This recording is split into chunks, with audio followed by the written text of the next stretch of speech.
Olá novamente, combatentes do primeiro COB, eu sou o Coronel Ferreira e espero que vocês tenham gostado e revisto alguns conceitos importantes no vídeo 1. Nesse vídeo 2, vamos direto ao SCO e como cada função pode ajudar no combate aos incêndios florestais. Saiba que o combate na linha do fogo é muito importante, tanto quanto a organização e o bom planejamento da missão. E para isso, utilizar o sistema de comando de operações é o nosso melhor caminho. Olá, caros militares do Corpo de Bombeiros Militar de Minas Gerais. Eu sou o aspirante Kayashima e este é o segundo vídeo de treinamento do plano de enfrentamento ao período de estiagem do primeiro COB, que busca melhorar as ações bombeiro militar frente a incêndios florestais. Nesse vídeo, iremos tratar do Sistema de Comando de Operações, o SCO. O objetivo dessa videoaula é qualificar a tropa no estabelecimento do SCO, instrumento mundialmente utilizado a fim de atuarmos com excelência no atendimento de ocorrências, com melhor comando, controle e coordenação. O Sistema de Comando de Operações foi criado nos Estados Unidos a partir do programa FireScope. Sim, já existiam programas de gestão para combate a incêndios florestais antes de 1970. Mas um problema identificado no programa FireScope foi que, mesmo com muitos recursos humanos e muitos recursos logísticos, ainda assim os incêndios estavam fora de controle. Muitas agências trabalhavam sem integração, sem objetivos comuns, sem comunicações integradas, sem planos e metas em conjunto. Para melhorar o trabalho em equipe, nasceu o SCO, uma ferramenta para comando, controle e coordenação de resposta operacional, que provê meios de coordenação de esforços de agências individuais que trabalham em direção e objetivos comuns, estabilizar a ocorrência, proteger vidas, propriedades e meio ambiente. Essa ferramenta pode ser aplicada em todas as ocorrências típicas de bombeiro militar, especialmente incêndios florestais. Olá, sou o aspirante Guilherme e vou falar dos princípios operacionais, que servem para nortear todas as agências integrantes do SCO, através de uma padronização de ações a fim de otimizar o fluxo de informações das instituições participantes e melhorar o desempenho final. A estrutura organizacional deve ser flexível e capaz de adaptar à medida que as demandas vão surgindo. Sendo assim, a estrutura deve se moldar de acordo com os objetivos estabelecidos, garantindo uma ferramenta gerencial para planejar, organizar, dirigir e controlar os eventos adversos. E essa flexibilização só é capaz se seguirmos os princípios operacionais. Terminologia. Adotam-se terminologias comuns, ou nomes comuns, iguais, para os recursos e as instalações, funções e níveis do sistema organizacional, com o objetivo de padronizar a linguagem operacional. Para nós bombeiros militares, termos como B1, B4, SAPA são termos da caserna, mas nem todos os envolvidos na missão utilizam essa forma. A ideia é que todos que participarem de uma missão com utilização da ferramenta SCO devem saber o nome correto das funções e obrigações, diminuindo os erros de comunicação. Organização modular. O SCO varia de acordo com a magnitude da ocorrência e seu desenvolvimento. No início, pode contar com poucos membros na gestão e vários na execução. Com o avançar da missão, muitos recursos serão disponibilizados e aí, muitas vezes acontecem desperdícios ou mau emprego de recurso. Por isso, é importante ter gerentes o suficiente, nem muitos, nem poucos. Isso visa garantir o melhor desempenho, então a equipe de staff pode e vai variar durante a missão. É importante colocar os recursos humanos e logísticos em funções onde podem ser melhor aproveitados e render mais, igual no futebol, atacantes no ataque, zagueiros dando cobertura, cada um na sua posição, dando o melhor de si. Comunicações integradas. Muita atenção nesse conceito. Todos devem conseguir se comunicar com quem se precisa falar. As comunicações no âmbito da operação deverão acontecer em frequência própria ou unificada. O sistema de comunicações deve ser suficientemente organizado para as informações chegarem aos destinatários finais. Atenção! As mensagens sempre devem ser claras e objetivas e respondidas. Devem ter confirmação de recebimento e entendimento. A boa comunicação sempre é uma prioridade na operação. Estrutura de comando unificada.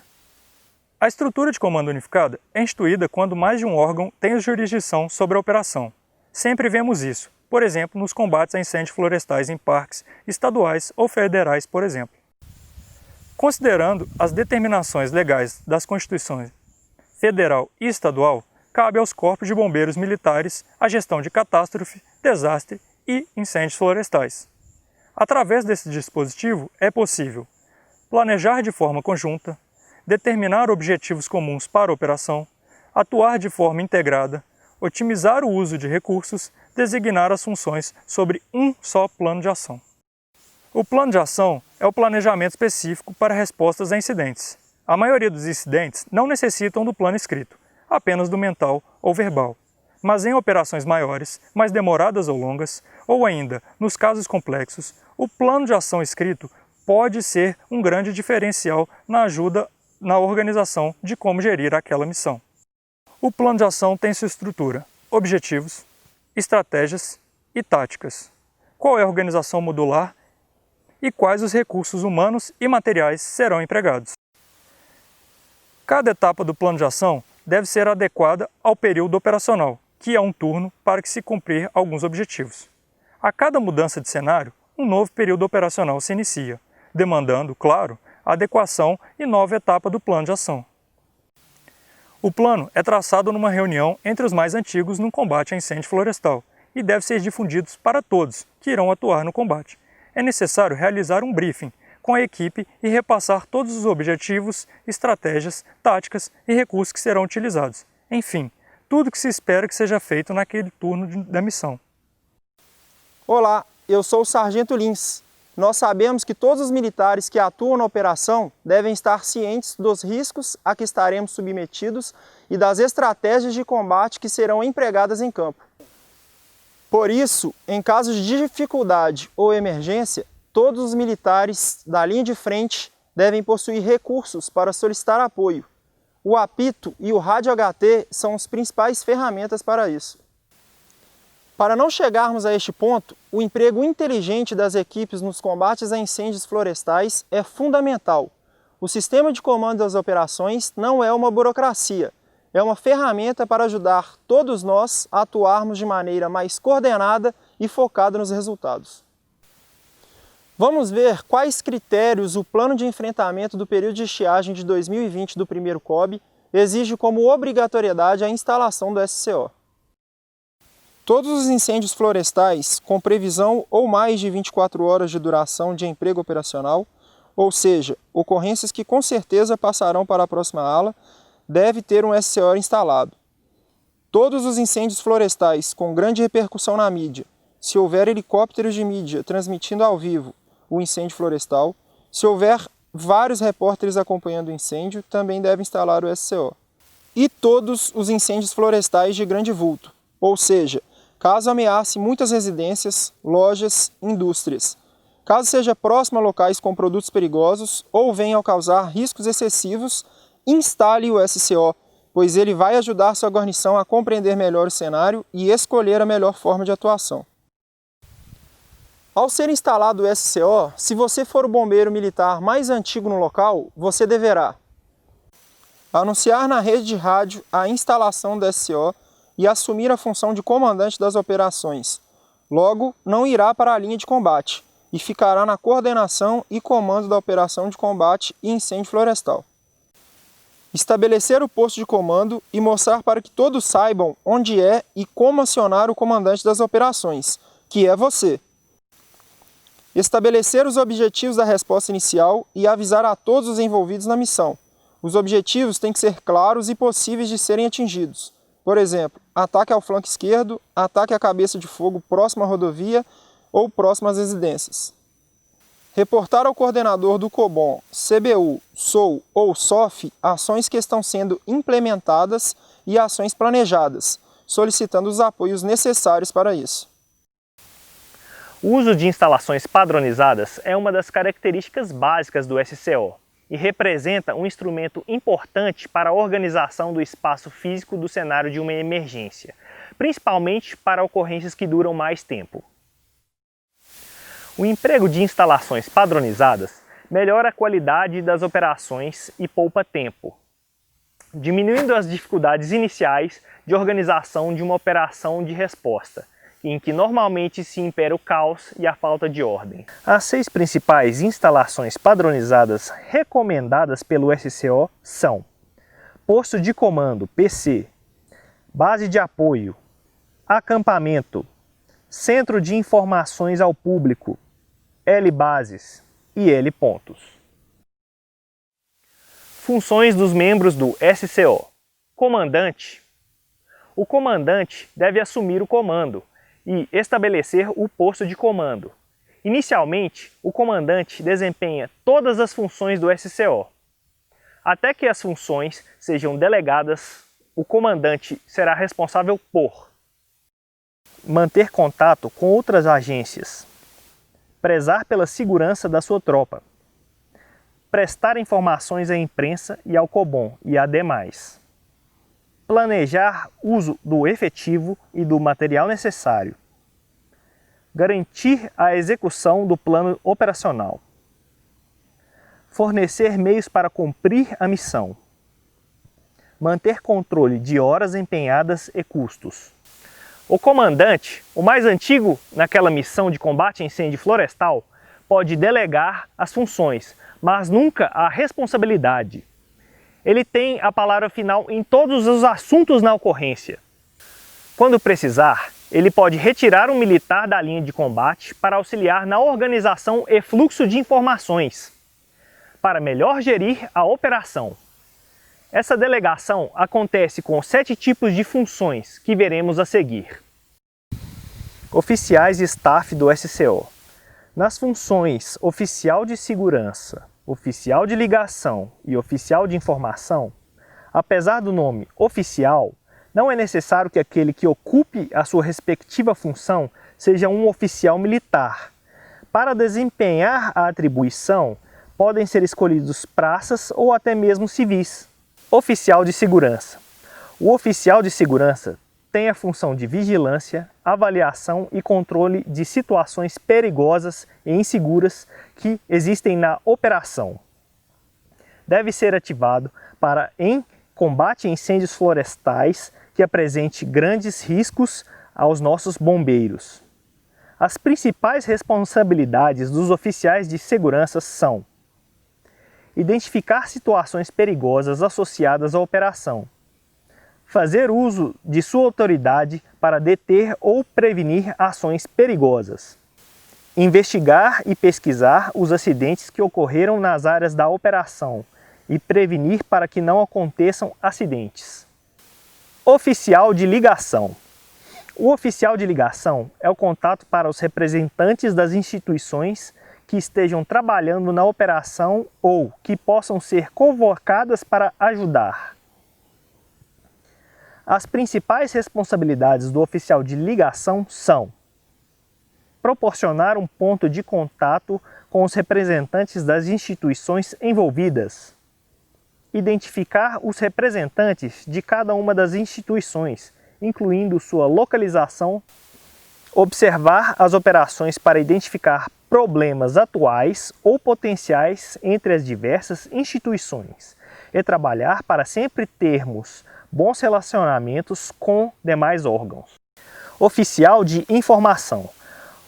O oficial de informação é o ponto de contato e responsável pelo manejo de informação acerca da operação aos meios de imprensa, instituições e público em geral. Nós conhecemos como OB5. As principais responsabilidades do oficial de informação são: obter um relato direto com o comandante da operação e, então, repassar à imprensa. Estabelecer um centro único de informações para termos sempre somente uma fonte oficial falando à imprensa. Respeitar as limitações para a emissão de informação que imponha a operação. Às vezes, nem tudo que acontece deve ser anunciado na mídia de imediato. Tentar organizar boletins de notícias à imprensa, pois, assim, estamos divulgando nosso trabalho para a nossa comunidade. Seções de suporte do SCO, que são o staff do SCO. Conforme se apresentam as demandas da operação, pode ser necessário que as tarefas executadas pelo comandante sejam divididas e especializadas para um melhor desempenho perante a crise. Por isso, quando o comandante vislumbrar a necessidade, ela pode ativar as seções especializadas. Havendo essa divisão das tarefas, os chefes da seção devem manter o comandante da operação informado constantemente e seguir estritamente as suas orientações. Seção de planejamento. O chefe da seção de planejamento prepara e documenta o plano de ação para estabelecer os objetivos e prioridades definidas pelo comando. Ele precisa saber o destino de todos os recursos humanos e materiais, onde estão e o que estão fazendo. Principais responsabilidades da seção de planejamento: obter, reunir, registrar, julgar, processar e compartilhar informações do CBMMG e de outras agências. Documentar o evento, supervisionar e participar da elaboração, acompanhamento e atualização do plano de ação. Elaborar relatórios informando a situação e suas futuras tendências para acionar ou dispensar recursos humanos e logísticos. Monitorar o conjunto de recursos mobilizados na cena, incluindo aqueles que estão na área de espera, em operação ou nas bases de apoio. Planejar e implementar a desmobilização dos recursos, sempre sob a supervisão do comandante. Coordenar a participação de especialistas. Recursos especiais devem ser empregados de forma especial. Seção de operações. O chefe da seção de operações conduz as atividades operacionais no nível tático, na linha de fogo, executando o plano de ação do comando em si. Sob sua responsabilidade encontram-se, por exemplo, todos os bombeiros militares, brigadistas, motoristas alocados, voluntários coordenados, recursos especiais e demais membros da linha de frente. Então o chefe de operações deve ter grande conhecimento de combate a incêndio florestal, ter capacidade técnica operacional finalística, ter capacidade de liderança, ter capacidade de mudar o andamento dos trabalhos, ouvir os demais membros do SCO, ouvir os soldados e todos os envolvidos na linha de frente da missão. Principais responsabilidades da seção de operações: auxiliar o comandante das operações a criar o planejamento e o plano de ação, dar conhecimento do plano de ação aos integrantes das seções operacionais, supervisionar as operações como um todo, deve estar em contato sempre com o posto de comando, mas sempre acompanhando a linha de frente. Avaliar a necessidade de demais recursos, determinar local de atuação das guarnições e órgãos de apoio, dividir por frentes de trabalho, por grupos, por regiões ou como melhor convir. Avisar a cada 30 minutos do avanço em combate, reportar quando da extinção de focos em flanco sobre o ataque BM, reportar sobre necessidades de apoio humano ou logístico, reportar estágios de rescaldo. Seção de logística. O chefe da seção de logística fornece material, suporte, recursos e outros serviços necessários ao alcance dos objetivos e prioridades da operação como um todo. Num combate a incêndio florestal, a logística nunca pode ser negligenciada. Principais responsabilidades: planejar a organização da logística do SCO, viaturas, materiais, organizar um almoxerifado de campanha, área de estacionamento e local para abrigo da tropa, por exemplo. Gerenciar as atividades de serviço da operação, garantir meios para comunicações, viabilizar a alimentação, prover serviços médicos aos combatentes em longas missões ou nos pós-missão. Seção de administração e finanças. Essa é uma seção típica do formato norte-americano de combate a incêndio, mas as funções do chefe de seção de administração e finanças controla e monitora os custos relacionados à operação como um todo, providenciando o controle de emprego de pessoal, horas trabalhadas, para fins de indenização, compras, orçamentos, contratos, pagamentos e custos. Principais responsabilidades: identificar necessidades de apoio e solicitar insumos, com os preços e gastos sempre registrados. Manter contato diário com as instituições no que diz respeito a assuntos financeiros. Assegurar que todos os registros de tempo do pessoal sejam transmitidos à instituição, de acordo com a norma estabelecida, por exemplo, para quando há aluguel de material que é disponibilizado para a missão. Precisamos nos atentar para definir melhor os objetivos intermediários das missões. Assim, teremos um maior controle. Os relatórios finais de SCO devem ser completos e objetivos, pois eles são fundamentais para um bom desempenho da operação. Através desses relatórios, as equipes que entram no serviço conseguem compreender o cenário deixado pela equipe que passa o serviço. Os relatórios serão amplamente abordados no próximo vídeo. Agradecemos a sua atenção e desejamos segurança, eficácia e vibração para seus próximos empregos operacionais de combate a incêndios florestais. Corpo de Bombeiros Militar de Minas Gerais. O amigo certo nas horas incertas. Saiba que o combate na linha do fogo é muito importante, tanto quanto a organização e o bom planejamento da missão. E para isso, utilizar o sistema de comando de operações é o nosso melhor caminho.